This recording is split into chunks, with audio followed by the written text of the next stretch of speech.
வணக்கம். Chat with சாப்லர். இன்னைக்கு நம்ம டிஸ்கஸ் பண்ண போற விஷயம் என்னன்னு பாத்தீங்க அப்படின்னா, தமிழக சட்டப்பேரவை தேர்தல் 2026 இந்த எலெக்ஷன் எப்படி இருக்க போகுது அப்படின்றத ஒரு டிஸ்கஷன் பண்ண போறோம். அதுக்கு நம்ம கூட இன்னைக்கு இணைஞ்சிருக்கிறது யாருன்னு பாத்தீங்க அப்படின்னா, நண்பர் நிஜாமுதீன் அப்புறம் நண்பர் விஜய நாகேஷ். ஸோ நம்ம இன்னைக்கு நிகழ்ச்சியோட போகலாம்.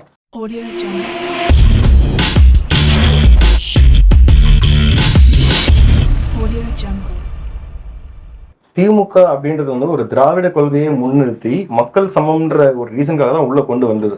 திராவிடம்ன்றது என்னன்னு பாத்தீங்க அப்படின்னா, பெரியார் காலத்துல ஆரம்பிக்கும் போது எல்லாருமே சமமா இருக்கணும், எல்லாருக்குமே ஒரு சமமான ஒரு அங்கீகாரம் கிடைக்கணும் அப்படின்றதுதான். ஏன் அந்த வாரிசுக்கு மட்டும் முக்கியமான ஒரு விஷயத்த கொடுக்குறாங்க அப்படின்றதுதான். ஆமா, இப்போ திமுக வேற தலைவர்களே இல்லையா திமுக அப்படின்றதுதான். அண்ணா திமுக இருக்கு. அண்ணா திமுக பொறுத்த வரைக்கும் அம்மா இருந்தாங்க. அம்மா ஆட்சிக்கு அப்புறமா எடப்பாடி பழனிசாமி வந்தாரு. எடப்பாடி பழனிசாமிக்கு அதுக்கப்புறமா கண்டிப்பா பாத்தீங்கன்னா வேற ஒருத்தர் தான் தவிர எடப்பாடி பழனிசாமியோட மகனே உள்ள வரப்போறது கிடையாது. இன்னொரு சூழல் அமையல, அந்த மாதிரி சூழல் அமையல. மேபி அமைஞ்சதுன்னா மக்கள் ஏத்துப்பாங்களான்றது ஒரு விஷயம் இருக்கு. ஆனா திமுகல கலைஞருக்கு அப்புறமா ஆட்டோமேட்டிக்கா மு.க. ஸ்டாலின் அவர்கள் துணை முதலமைச்சரா இருந்து உடனே முதலமைச்சர் ஆயிட்டாரு. உடனேவா? இல்ல, அதாவது ஐயாவோட காலத்துக்கு அப்புறமா. ஆமா, ஐயாவது காலத்துக்கு அப்புறமா 5 வருஷம் வெயிட் பண்ணாரு. அவரோட அரசியலே 50 வருஷம் அரசியல் இல்ல, 50 வருஷம் அரசியல். இப்போ மு.க. ஸ்டாலினுக்கு அப்புறமா திருப்பி அகைன் உதயநிதி ஸ்டாலின் உள்ள வந்துட்டார். உதயநிதி ஸ்டாலின் என்ன பண்ணா, துணை முதலமைச்சர் ஆகிட்டாங்கன்னு சொல்லி சொல்றேன்.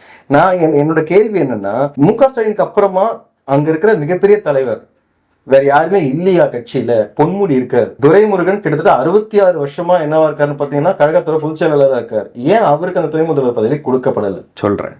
என்னன்னா, இப்போ ஒரு தலைவர் பதவிக்கு வராங்க அப்படின்னா நீங்க நெப்போட்டிசம் ஒரு பெரிய பிளே பண்ணுதான்னு கேக்குறீங்க. காங்கிரஸ் பத்தி நீங்க ஃபர்ஸ்ட் சொன்னீங்க. ஐசிசினுடைய சேர்மன் யார்? ஜெய்ஷா. ஏதாவது கிரிக்கெட் விளையாண்டு பாத்திருக்கீங்களா அவரை? ஐசிசி என்ன கிரிக்கெட் நாலேஜ் இருக்கா?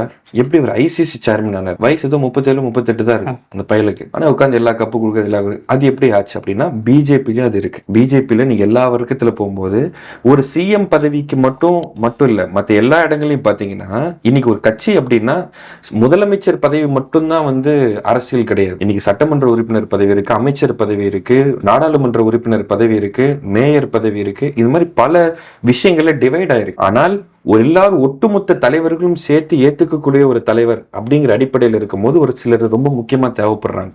அதுவும் சாதாரணமெல்லாம் ஏத்துக்க மாட்டாங்க. ஸ்டாலினை ஏத்துக்கிறதே அண்ணாக்கு அப்புறம் கலைஞர், நெடுஞ்செழியன், அன்பழகன், நாவலர், சம்பத்து, இதுக்கெல்லாம் 5வது இடத்துல இருந்தார். அந்த இடத்துல எப்படி அவரு முக்கியமான இடத்துல நின்றாரு. எம்ஜிஆரும் அதுல ஒரு ஆளு. அப்போ அவருடைய திறன், அவருடைய சிந்தனை, அவருடைய அரசியல் சாணக்கியம் அந்த அடிப்படையில் வராரு. அதுக்கப்புறம் ஸ்டாலின் அவ்வளவு சீக்கிரமா அந்த இடத்துக்கு வரல. அழகிரி இருந்தார், ஸ்டாலின், அதுக்கப்புறம் கனிமொழி, இத்தனை பேருக்கு நடுவில் பல சதுரங்க வேட்டை தாண்டி அதுக்கப்புறம் தான் ஸ்டாலின் இந்த இடத்துக்கு நிக்கிறார். சரி, உதயநிதி ஸ்டாலின் எப்படி வராரு அப்படின்னு கேட்கும் போது, இப்போ இதுக்கு அடுத்த தலைமை யாரு அப்படின்னு ஒரு கட்டமைப்பு வரும்போது ஸ்டாலினுடைய வயசு என்னவா இருக்கு? கிட்டத்தட்ட 70 நெருங்கிட்டாரு. 70, ஏர்லி 70ல இருக்காரு. இப்போ அதிமுக எடுத்துக்கோங்க. நமக்கு இதை பத்தி கேக்குறீங்கன்னா நீட்டான எக்ஸாம்பிள் அதிமுக தான். எம்ஜிஆருக்கு வாரிசு இல்லை. ஜானகியம்மா இருந்தாங்க ஒரு 6 மாசம். அதுக்கப்புறம் சேவல் சின்னம், புறா சின்னம் சொல்லி பிரிஞ்சு அதுக்கப்புறம் புரட்சி தலைவி அம்மா வராங்க. அம்மாவுக்கு வாரிசு இல்லை. ஆனா அம்மாவுக்கு வாரிசுன்னு சொல்லி ஜெயதீபா வந்தாங்க, இவங்க வந்தாங்க, அவங்க வந்தாங்க. அம்மாக்கு அப்புறம் அதுக்கப்புறம் அதிமுக கிட்டத்தட்ட 2016ல இருந்து இன்னைக்கு வரைக்கும் என்ன ஒரு கட்டத்துல இருக்கு? OPS, EPS, Sasikala, Divakaran, TTV Dhinakaran, இத்தனையுமே இன்னைக்கு எடப்பாடி தன்னுடைய ஆளுமையை நிரூபிக்கணும்னு சொல்றதுனால எல்லாத்தையும் காம்ப்ரமைஸ் பண்ணிட்டு ஒரு ஸ்ட்ரக்சர்ல போகுது. இப்படி ஒரு சூழ்நிலை திமுக கட்டமைப்புல இருக்கும்போது உதயநிதிக்கு சர்வசாதாரணமா அது கொடுக்கணும்னு நினைக்கல. நீ முதல்ல எத்தனை இடத்துக்கு ஜெயிலுக்கு போன, எவ்வளவு போராட்டத்துல கருதுங்க. இன்னைக்கு தேர்தல் சம்பந்தமா கொள்கை சார்ந்து உனக்கு என்ன நிலைப்பாடு இருக்கு? நீ உன்னுடைய அரசியல் சார்ந்து நீ எப்படி பத்திரிகையாளர்களை சந்திக்கிற, நீ என்ன உழைப்பு செய்யற, அந்த உழைப்பு சார்ந்துதான் உனக்கு அந்த இடத்த நாங்க கொடுப்போம் அப்படிங்கிற அடிப்படையில் தான் உதயநிதி கொடுத்துருங்க. சில விமர்சனங்கள் இருக்கு, இன்னும் அவர் நிரூபிக்க வேண்டிய தளங்கள் இருக்கு. அதனாலதான் எடுத்தோன்னா சட்டமன்ற உறுப்பினராக இருந்து உடனே அவர் துணை முதலமைச்சர் ஆக்கல.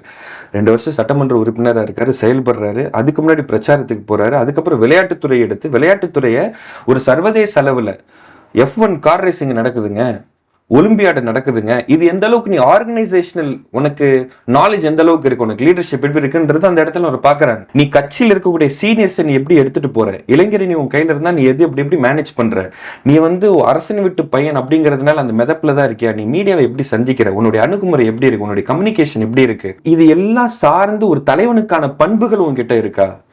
அது சார்ந்து அதுக்கப்புறம் ஸ்டாலினுடைய உடல்நிலை எல்லா பக்கம் போக முடியாத ஒரு நிலையில் இருக்கும் போது நீங்க சொன்ன மாதிரி பொன்முடியோ RS பாரதியோ துரைமுருகனோ அதே மாதிரி ராசாவோ திருச்சி சிவாவோ இத்தனை பேர் இருந்தாலும் யாருக்காவது கொடுத்தா எந்த அடிப்படையில் கொடுக்குறீங்கன்னு சொல்லி சண்டை போடுவாங்க சீட்டுக்குள்ளே. இப்போ அந்த இடத்துல உதயநிதி கொண்டு வந்து இட்ஸ் சேஃபர் சைடு. அப்போ தலைவனுடைய பேரன் அப்படிங்கிற அடிப்படை.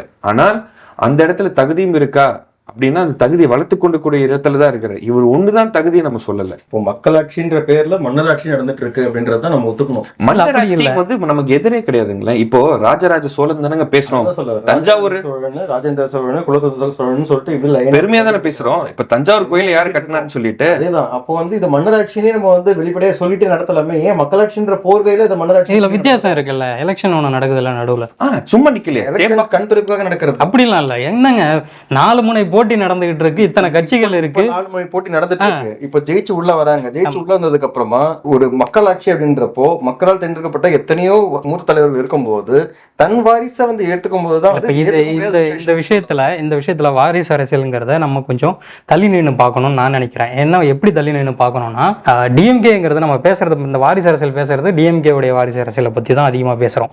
அப்படிங்கும்போது டிஎம்கேங்கிறது ஒரு தனிப்பட்ட கட்சி, அதே மாதிரி நிறைய கட்சிகள் இருக்கு. இது வந்து அந்த உள்கட்சி, அந்த கட்சியுடைய உள்கட்சி விவகாரமாக தான் நம்ம பார்க்கணும். நீங்கள் வந்து காலம் ஃபுல்லாக நமக்கு டிஎம்கே ஒரே கட்சி தான், இவங்க மட்டும் தான் ஆட்சி செய்ய போகிறாங்க, டிஎம்கேவில் யாரை தேர்ந்தெடுக்கணும், யாரை தலைவராக போடணுங்கிறதையும் மக்கள் தான் டிசைட் பண்ணணும் அப்படிங்கிற சூழலில் வேணால் நம்ம இந்த கேள்வி எழுப்பலாம். உங்களுக்கு அடுத்தது ஏன் உங்கள் பையனை நிற்க வைக்கிறீங்கன்னு கேள்வி எழுப்பலாம். டிஎம்கேன்னு ஒரு தனி கட்சி, அது ஒரு நிர்வாகம், அங்கே ஒன்று நடந்துக்கிட்டு இருக்கு. அவங்களுக்கு சார்ந்து அந்த டிஎம்கேல உறுப்பினராக இருக்கிற தொண்டராக இருக்கிற மக்கள் சேர்ந்து ஒரு தலைவனை தேர்ந்தெடுக்கிறாங்க. அதில் அவங்களுக்கே பிரச்சனை இல்லைன்னும் போது வெளியில இருந்து நம்ம அதை வாரிசு அரசியலா ஏன் பார்க்கணும் அப்படிங்கிறது தான் என்னோட கேள்வி. அவங்க வந்து இப்போ அந்த டிஎம்கேல இருக்கிற மக்கள் யாராவது கேள்வி எழுப்புனாங்கன்னா, 2ஆம் கட்ட தலைவர்களோ 3ஆம் கட்ட தலைவர்களோ இல்லை உள்ள இருக்கிற மாவட்ட செயலாளர்களோ அவங்க கேள்வி எழுப்புறாங்க, ஏன் உங்க பையனை நிற்க வைக்கிறீங்க அப்படின்னா, அது வாரிசு அரசியலாக பார்க்க வேண்டிய ஒரு இடத்துல நிற்கிது. அவங்க எல்லாரும் ஒரு சமரசத்துக்கு உள்ளாகி ஏதோ ஒரு விதத்தில் அவங்க வந்து ஒருத்தரை தலைவராக அக்செப்ட் பண்ணிக்கிறாங்க. அது வந்து ஏற்கனவே இருந்த தலைவனுடைய மகனாக இருக்கும்போது அவரையும் தலைவராக தான் பார்க்குறாங்க. இப்போது வெளியில் இருக்கிற மக்கள் இந்த கட்சி சரியில்லைப்பா, இதில் அவன் பையன் வந்துக்கிட்டே இருக்கிறாங்க அப்படின்னு நினச்சி அவனுக்கு ஓட்டு போடாமல் இருந்தால் ஒத்துக்கலாம். இங்கே வந்து வாரிசு அரசியல்னு ஒரு தப்பான ஒரு விஷயம் நடக்குது அப்படிங்கிறத ஒத்துக்கலாம். அந்த தலைவன் தகுதியுள்ளவனாக இருக்கிற வரைக்கும் அதை வாரிசு அரசியலாக பார்க்க வேண்டிய அவசியம் இல்லை. ஒரு வாரிசாக இருக்கிறதுனாலே அரசியலுக்கு வரக்கூடாதுன்னு ஒரு தன்மை இருக்குல்ல, அது வந்து மனித நேயத்துக்கு எதிரானது. ஸ்டாலினுடைய மகனாக இருக்கிறதுனாலேயே ஒரு சில நேரத்தில் அந்த லெகசின்னு ஒன்று இருக்கும் பார்த்தீங்களா, அதில் வந்து அவனுக்கு சில ஸ்கில்ஸ் இருக்கும். நான் பிறக்கும் போது எங்கள் அப்பா கூட இல்லை, எங்க தாத்தா ஜெயிலுக்கு போறது நான் கண்ணுக்கு முன்னாடி பார்த்திருக்கேன் அப்படின்னு சில அனுப்பிகள் இருக்கு. அப்போ நம்ம வந்து நியாயப்படுத்தி பேசல, ஆனா வாரிசா இருக்கிறதுனாலே ஒரு அரசியலுக்கு வரக்கூடாது அப்படிங்கிற ஒரு தன்மை இல்லை. அதே மாதிரி நான் வந்துட்டேன்ப்பா மினிஸ்டர் ஆயிட்டேன், அப்படியே டெப்யூட்டி சீஃப் மினிஸ்டர் ஆயிருன்னு சொல்லிட்டு நேரா போய் நியமிக்கப்பட்ட பதவி அல்ல, தேர்தல் அரசியல் நின்று மக்களை போய் சந்திச்சு வீடு வீடா போய் என்ன செய்வேன் மேனிஃபெஸ்டோ சொல்லி அப்படி கிடைச்ச ஒரு விஷயம் தான் அது.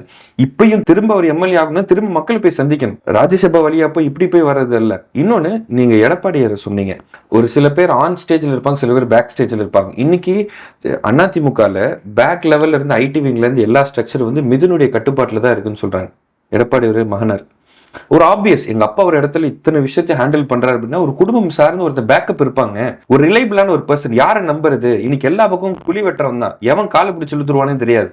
அப்ப அந்த மாதிரி விஷயங்களும் நம்ம யோசிக்க வேண்டியது இருக்கு. கூடுதலா ஒண்ணு சொல்றேங்க, இப்போ காங்கிரஸ்ல நீங்க சொன்னீங்க நேருடைய குடும்பம் தான் வந்து இன்னைக்கு வைக்க நிக்குது காந்திங்கிற பேர்ல அப்படின்னு. காங்கிரஸ் பொறுத்த வரைக்கும் நேரு மட்டும்தான் இயற்கையா எழுதாரு. நேருக்கு அப்புறம் இந்திரா காந்தி போட்டு தள்ளிட்டாங்க, அசாசினேட்டட். இந்திரா காந்திக்கு அப்புறம் மகனார் ராஜீவ் காந்தி, அவர் அசாசினேட்டட். தன்னுடைய பாட்டி தன்னுடைய தந்தை ரத்த சாட்சியாக வரலாற்றுல போனதுக்கு அப்புறம் அரசியல் நிக்கிறதுக்கு ஒரு கட்ஸ் வேணுமா வேணாமா? ஏங்க இருக்கிற காசு சுகபோகமா வாழலாங்க.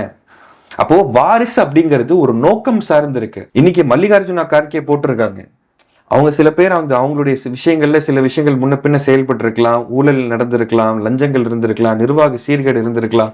ஆனால் ஒரு கட்சியை வழி நடத்தும் போது ஒரு பொது சிந்தனையோடு இருக்கும் போதுதான் தனிப்பட்ட வரலாறுல ஒரு மிகப்பெரிய கருப்பு பகுதி இருந்தாலும் ஒரு நிறைவான முறைக்கு எடுத்துட்டு போகணும் அப்படிங்கிற அடிப்படையில நிக்கிறது ஒரு தியாகமான ஒரு விஷயமா தான் பார்க்கணும் ராகுல் காந்தியோடது. யோசிச்சு பாருங்களேன். அப்ப அடுத்த கட்டத்துல இன்னைக்கு அவர் போறாரு, இன்னைக்கு பாரத் ஜோடோ யாத்திரான்னு போனார் 2021. இப்ப எதிர்கட்சி தலைவரா இருக்காரு, சின்ன ஸ்கிராச்ல இருந்து திரும்ப வளர்த்துக்கிட்டு இருக்காரு. அப்போ ஒருத்தன் வாரிசா இருக்கிறதுனாலேயே அவன் வந்து அதுக்கு தகுதி இல்லாதவன் அப்படிங்கறது அல்ல, அவன் வந்து இன்னும் கூடுதலான அனுபவம் உள்ளவன். அவனை வந்து நீ நிறைய தியாகத்தை பார்த்துருக்கிற, நீ வீரத்தை பார்த்துருக்க, உன்னுடைய சொகுசை தார்ந்து அவனை ஒரு தலைவனான ஒரு அடிப்படையில் பார்க்கக்கூடிய ஒரு பகுதி இருக்கு அப்படிங்கிறத நம்ம புரிஞ்சுக்கணும். அது மாதிரி நீங்கள் ஆரம்பத்தில் சொல்லும்போது காங்கிரஸோடைய இப்போதைய சரிவுக்கு காரணம் வந்து வாரிசு அரசியலாக இருக்கும் அப்படின்ற மாதிரி முன்னிறுத்தினீங்க. அப்போது வாரிசு அரசியல் அவ்வளோ பெரிய ஒரு சரிவை உண்டாக்கக்கூடிய ஒரு நெகட்டிவ் இம்பேக்டை மக்கள் மத்தியில் கிரியேட் பண்ணுதுன்னா இங்கேயும் கிரியேட் பண்ணியிருக்கணும்ல. டிஎம்கே கிரியேட் ஆகுமா அப்படின்னு கேட்குறேன். ஆகாது, வாய்ப்பில்லை. ஏன்னா அதுவே அந்த சரிவுக்கு காரணமே வாரிசு அரசியல் கிடையாது. அதுக்கு பின்னால பிஜேபி கட்டமைச்ச ஒரு பெரிய மதவாத அரசியலும், அது இல்லாம ஊழல் பின்னணியை வந்து காங்கிரஸ் மேல கொண்டு வந்த அந்த அரசியலும் தான் ஒரு பெரிய சரிவை உண்டாக்கு. அண்ணாதுரை வச்சு இப்ப பண்ண பிளே தாங்க. ஆனா அந்த ஊழல் பின்னணி உண்மையா அப்படின்னா இல்லவே நீதிமன்றம் இல்லைன்னுடுச்சு. ஸோ இதுக்கு நடுவில் தான் வந்து மற்ற எல்லா விஷயங்களும் நடந்துகிட்டே இருக்கு. ஆனால் நீங்கள் தொடர்ச்சியை எடுத்து பாருங்களேன், எல்லா பக்கமும் இந்த வாரிசு சார்ந்து இருக்கக்கூடிய விஷயங்கள் ரொம்ப யதார்த்தமான ஒரு அமைப்பாக தான் அது போயிருச்சு. இன்னைக்கு மக்களுக்கு நீ என்ன செய்ய போற, எந்த விஷயத்தை நீ கொண்டு வர போறங்கிறது தான் ரொம்ப முக்கியமானது.